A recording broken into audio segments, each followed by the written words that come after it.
बतझरा बासबारिनिफ्राय आराम्भ खालामदोंमोन जोंनि हाखौ मोनफुंनो थाखाय आरो दिनैनि बे मोनसे गोदान जारिमिन जानो नागिरदों आरो बे जोंनि हाखौ रैखाथि होनोनो बतझरानिफ्राय दिनै आराम्भ खालामनांदों बासबारिनिफ्राय आराम्भ खालामफिननो गोनां जादों आरो बे जुजिनाया जागायबाय आरो बे जालांबाय थागोन बे जोबनाय नङा जेब्लासिम जोंनि हाया रैखाथि मोना बे आन्दलना थांबाय थागोन आरो रायजो राजाफ्रा खोथा होदों खालामबाय थागोन जाया लोङाबाबो दिनै आन्दलनाव जिरायबाय थागोन अनसन आमरन खालामबाय थागोन दिनै बे सिद्धान्त लादों रायजो राजाफोरनि हा रायजोआ बासायना लाथों बेवहाय सोरबा राजनिति खालामनाय मानायनि बाथ्रा नङा जों रायजो राजाखौ मदद खालामनो थांदों हाया बयनोबो नांगौ बे हानि थाखायसो दावहा नांदों बे हाया जोंनि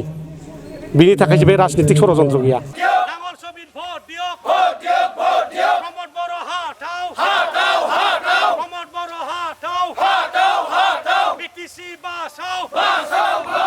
दिनै बे बेरगाव समस्थिनि मोनसे कार रेलि आरो जयनिं हाबाफारि जादों दा बेयाव बाहागो लानो मोननानै खोब गोजोननाय मोनदों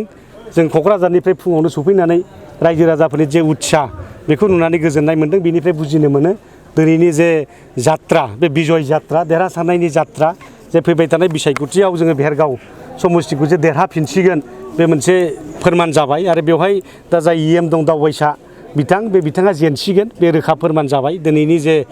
रायजो राजाफोरनि जयनिं जानाय रायजो राजाफोरनि बाहागो लानाय बेनो फोरमान खालामो आरो दिनै जों आसा खालामदों उदालगुरि जिल्ला हिसाबै 10टा समस्थिनि गेजेराव जोंनि दिनैनि तारिखआव 6टाया देरहानानै दङ आरो बारायबावनायनि मोनसे खाबुआ दङ मुथते जों 27टा समस्ति क'क्राझारनिफ्राय आराम्भ खालामनानै 40टानि गेजेराव 27टा समस्तिया देरहानानै दङ जा अलरेडि मेजिक नाम्बारा जोंहा माने पार जानानै दंखायो दा सरकार जागोना निर्घात दिनैनि तारिखआव प्रमद बर'खौ रावबो मोजां मोनला दिनै नोंथांमोना नुबाय थादों ससियेल मिडियायाव हा हुखौ लानानै दावराव खालि क'क्राझार बतझरानिल' बाथ्रा नङा नोंथांमोननि उदालगुरियावबो लामापारायाव जादों चिराङाव जादों बाक्सायाव जादों दिनै माबायाव जादों तामुलपुरावबो जादों दिनै जेरावबो दिनै हानि दावराव उच्छेदनि दावराव दिनै बेबादि जाबाय थादों आरो लोगोसे साख्रि बाख्रिनि खोथा इन्टारभिउआव फाथियो रिजाल्ट गैया दिनैसिम बिथांमोना दिनै 5 बोसोराव 5 लाख साख्रि होनायनि नामाव 500 जन मानसि 50 जन मानसिनो साख्रि होनो हायाखै दिनैहाय बिथांमोना थगायनाय फारि थगायनाय अरुणोदय होनायनि नामाव थगायनाय आइजोफोरखौ मिथिङाव लेंलाङो चेक होनो होननानै दिनै लेंलाङा आइजोफ्राबो रागा जोंदों दिनै बेबादिनो गासिबो बिथिङाव थगायनाय दिनै स्कुल कलेज प्रभिन्सियेलाइजेसननि नामाव थगायबाय स्कुल कलेजथ' प्रभिन्सियेलाइज जादिया बेखौ बुंनानै लाब गैला माने बिटिआर एकर्ड हिसाबैनो दिनै फैलार जाबाय बिटिआर एकर्ड माने दिनै बिदै गला जाबाय आरो मालाय नुनो मोनदों गोजौ सोलोंथाइ लानाय लाइमोनफ्रा BPF दोलोआव लोब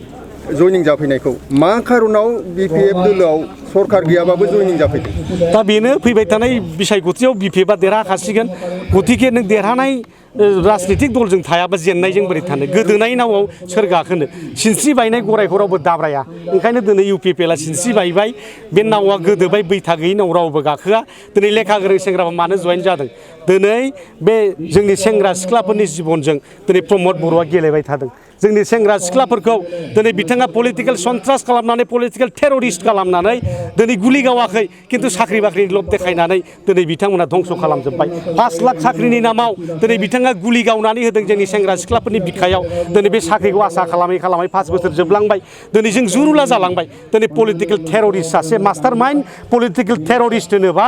बे दिनै BTCआव प्रमद बर'आ खालामगासिनो दङ बे टेररिस्टखौ जों जायगा होनो नाङा जोंनि सेंग्रा सिख्लाफ्रा खौसे ओंखारनांगौ दिनै जोंनि सेंग्रा सिख्लाफोरनि दिनै जोंनि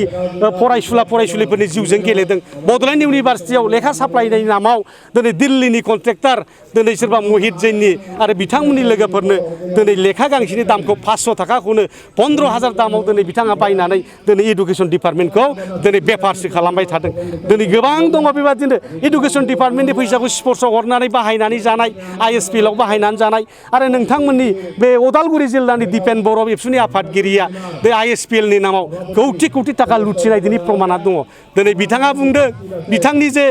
बे दिपेन बर' एन्ड हार्डवेर इन्टारप्राइज नाम लाफ्लानानै 3 कौटि थाखा बख'नाय जों दिनै नुबाय थादों आरो दिनै बे उदालगुरि टाउनाव हटेलाव दोननाय माबा दोननाय ओंखाम जाहोनाय नामाव 3 कौटि थाखा बख'नाय दिनै जोंनि आखायाव प्रमान दङ दा बेनि थाखाय बुंदों दिनै एबसुनि सासे आफादगिरिया दिनै सासे कन्ट्रेक्टरसो दिनै डेपुटि चिफआ दिनै BTC ना दिनै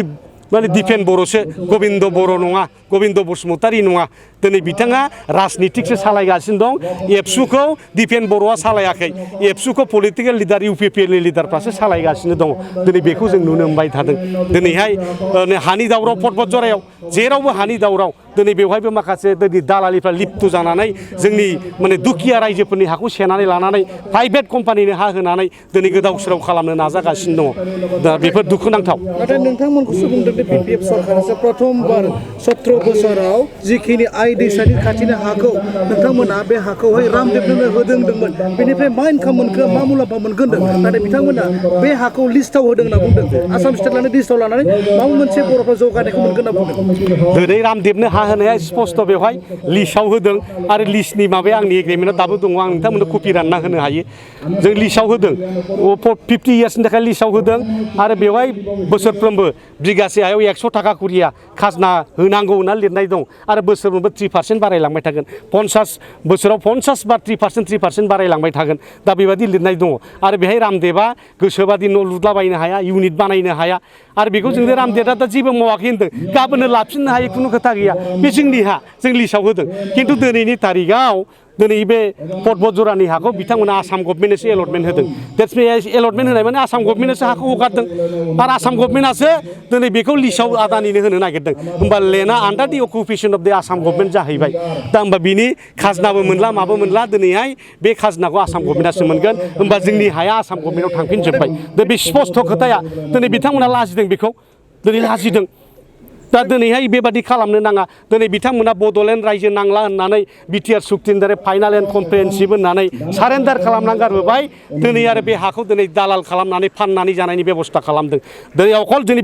माबाल' नङा खालि बे पर्बतझराव नङा बे हादानफोरखौ फाननानै जाजोबनायनि बेबस्थाखौ दिनै खालामबाय थानायखौ जों खोनाबाय थादों आम्बानि आदानि मोननो फाननानै जानायनि बेबस्थाखौ बिथांमोना खालामबाय थादों गोबोरखि हादान सरलपारा हादान दिनै रायमुथि हादान दिनै बै रायमनानि हादान बे हादानफोरखौ आम्बानि आदानि कम्पानिफोरनो फेक्टरि बानायनो होननानै दिनै गोदाव सोराव जोंनि रायजो जानाय मानसिफोरखौ होखारनानै दिनै बिथांमोना आम्बानि आदानि बेबस्थाखौ दिनै खालामबाय थादों होनो थाखाय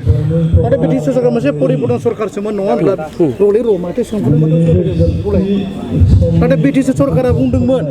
बे मोनसे बे परिबर्तन सरकार नाथाय जों नुनो मोनदों दानि आथिखालनि थासारियाव गोबां माने गावजों गाव दाङाबाजि जानाय हाखौ नांगौ होननानै गोबां माने गावनि जिउखौ दान होनो बायदि गोबां खुद्रि सारनायखौ नुनो मोनो इलेक्सन खाथियावहाय बेथ' बे दुखुनांथाव जाय हाखौ जों मोननो थाखाय दिनै आन्दलन खादों बड'फा उपेन्द्र ब्रह्मनि दैदेननायाव 1987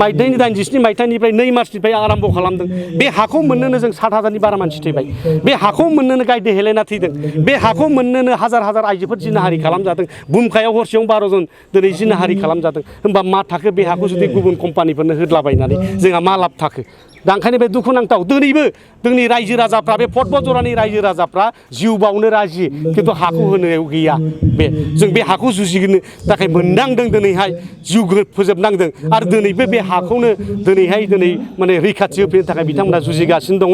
दिनै बड'फाया आन्दलनखौ बे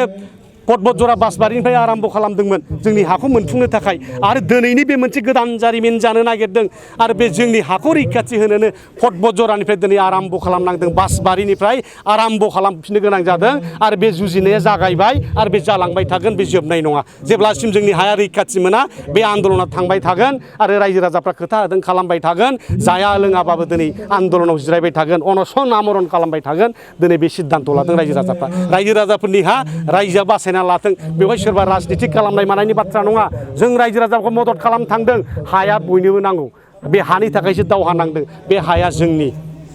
बिनि थाखायसो बे राजनितिक षड़यन्त्र गैया